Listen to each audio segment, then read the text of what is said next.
Assalamualaikum warahmatullahi wabarakatuh. Kami dari kelompok 1 ingin menyampaikan materi tentang sifat dielektrik, yang dimana kami memiliki anggota 7 orang. Yang pertama itu ada Rahmat Iqbal, yang kedua ada Ahmad Rafli, yang ketiga ada Yohana Monika Borumanik, yang keempat ada Sylvia Mangsari, yang kelima ada Dian Khairani, yang keenam ada Romarito Gesi Cemadurung, dan yang terakhir itu ada diri saya sendiri, yaitu Syamri Gilagiano. Berikut materi pertama yang akan disampaikan oleh Sylvia Mangsari. Assalamualaikum warahmatullahi wabarakatuh. Di sini saya akan menjelaskan pengertian dielektrik, di mana dielektrik adalah sejenis bahan isolator listrik yang dapat diberikan polarisasi dengan cara menempatkan bahan dielektrik dalam medan listrik. Pada bahan dielektrik, bila dikenai medan listrik, muatan positif dalam bahan akan berpindah ke arah medan listrik yang diterapkan. Muatan negatif bergeser ke arah yang berlawanan dengan medan listrik yang diberikan. Hal ini akan menyebabkan polarisasi dielektrik. Pada dasarnya, muatan listrik tidak mengalir melalui material. Polarisasi mengurangi medan dielektrik. Sekian dari saya. Terima kasih. Assalamualaikum warahmatullahi wabarakatuh.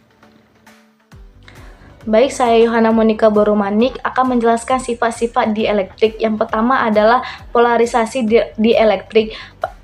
Saat suatu bahan dielektrik berada dalam pengaruh medan listrik, maka hal utama yang terjadi adalah polarisasi, yaitu pembatas jarak antara dua molekul yang saling terikat atau terorientasi di dalam medan dua kutub. Yang kedua adalah kerusakan dielektrik. Di bawah medan yang cukup kuat, maka bahan dielektrik akan berubah menjadi konduktor. Peristiwa ini disebut dengan kerusakan dielektrik. Yang ketiga adalah kerentanan listrik, yaitu ukuran seberapa mudah bahan ini dikutupkan dalam medan listrik untuk menentukan sifat permitivitas listriknya, yang mana akan mengetahui atau akan mempengaruhi sifat-sifat bahan dielektrik tersebut. Saya Dian Khairani Putri akan melanjutkan penjelasan tentang sifat-sifat dielektrik. Sifat-sifat dielektrik yang keempat yaitu dispersi dielektrik. Dispersi dielektrik mengacu pada fenomena di mana permitivitas elektrik suatu material berubah pada frekuensi medan listrik yang dikenakan. Permitivitas dielektrik adalah ukuran seberapa banyak suatu material dapat menahan medan elektrik di dalamnya, yang juga menggambarkan seberapa efektif material tersebut sebagai isolator. Yang kelima yaitu polarisasi total. Polarisasi total adalah vektor yang menggambarkan jumlah pemisahan muatan listrik di dalam sebuah material di bawah pengaruh medan listrik eksternal. Polarisasi ini terjadi ketika muatan positif dan muatan negatif dalam suatu material terpisah menciptakan dipol-dipol internal. Selanjutnya ada sifat dielektrik. Sifat dielektrik merujuk pada respon bahan terhadap medan listrik eksternal. Respon ini ditandai oleh polarisasi bahan di mana momen dipol elektrik terinduksi oleh medan listrik tersebut. Ketika medan listrik diterapkan, elektron dan ion dalam material tersebut bisa bergeser sedikit dari posisi keseimbangan mereka. Pergerakan ini mengakibatkan penyelarasan momen dipol yang mengurangi medan listrik total di dalam bahan tersebut. Konstanta dielektrik atau permitivitas relatif adalah ukuran kemampuan bahan untuk menjadi terpolarisasi dan mempengaruhi besarnya medan listrik di dalamnya. Terima kasih. Baiklah, selanjutnya hubungan sifat dielektrik dengan teori elektron bebas Fermi yang terkuantisasi.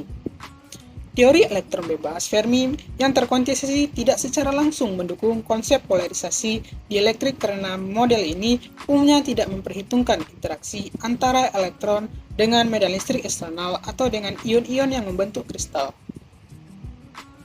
Teori ini lebih fokus pada distribusi dan perilaku elektron dalam logam yang dianggap bebas dan tidak berinteraksi. Model elektron bebas dalam teori Fermi menjelaskan distribusi elektron pada suhu 0 Kelvin di mana elektron mengisi keadaan energi hingga level energi tertinggi yang dikenal sebagai tingkat Fermi. Dalam konteks ini, elektron dianggap tidak memiliki interaksi signifikan dengan lainnya atau dengan medan listrik eksternal yang berlawanan dengan sifat dielektrik yang bergantung pada interaksi tersebut. Baiklah, Adapun alasan mengenai mengapa topik dari kami yaitu sifat dielektrik kurang mendukung dari teori elektron bebas Fermi ialah karena dalam teori elektron bebas Fermi, elektron dianggap bergerak bebas tanpa adanya hambatan atau interaksi. Namun, dalam menjelaskan sifat dielektrik, diperlukan pertimbangan terhadap interaksi antara elektron dan medan listrik serta potensial ion kristal. Sifat dielektrik, seperti polarisasi, tergantung pada kemampuan bahan untuk berinteraksi dengan dan terpolarisasi oleh medan listrik eksternal. Dalam kenyataannya, elektron dalam padatan tidak sepenuhnya bebas. Mereka berinteraksi dengan potensial periodik dari ion-ion dalam kristal dan medan listrik eksternal. Oleh karena itu, model elektron bebas yang terkuantisasi kurang cocok untuk menjelaskan fenomena dielektrik karena model tersebut mengabaikan interaksi penting yang diperlukan untuk proses polarisasi. Adapun model yang lebih cocok atau lebih kompleks seperti model pita elektronik yang memperhitungkan struktur kristal dan interaksi antara elektron dengan kristal serta medan eksternal, lebih efektif dalam menjelaskan sifat dielektrik padatan. Baiklah, segitu saja materi yang dapat kami sampaikan. Apabila ada kesalahan mohon dimaafkan. Wassalamualaikum warahmatullahi wabarakatuh.